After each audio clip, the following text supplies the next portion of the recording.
500 సంవత్సరాలు పోరాడితే అయోధ్య రామాలయ నిర్మాణం జరిగింది. న్యాయబద్ధంగా పోరాడితే జరిగింది.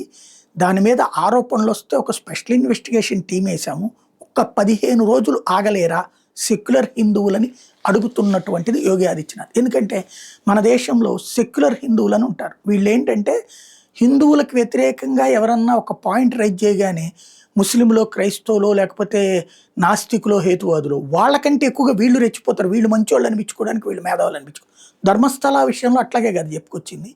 అట్లాగే ఆ మధ్యన కంచి జయేంద్ర సరస్వతి విషయంలో కూడా వీళ్ళు అట్లాగే కదా ప్రచారం చేసింది. తర్వాత ఏమైంది, నిజాలు నిగ్గు తేలేటప్పటికి ఈ లోపైతే దుష్ప్రచారం జరిగిపోయింది కదా. అదే ఒక ముస్లింకి సంబంధించినో, క్రిస్టియన్ సంస్థకి సంబంధించి అయితే వీళ్ళు నోరు కూడా మెదపరు. అదొక విచిత్రమైనటువంటి జబ్బు. వీళ్ళు సెక్యులర్ హిందువులు అనమాట. వీళ్ళకి అది అడిగారనమాట ఆయన. ఖచ్చితంగా దాని మీద ఆరోపణ వచ్చింది, నిజం నిగ్గు తేలుస్తాం, ఎవరు తప్పు చేసినా శిక్షిస్తాం. ఈలోపు ఎందుకు ఆ ఆలయం మీద దుష్ప్రచారం అన్నటువంటి పాయింట్ని రైజ్ చేశారు ఆయన.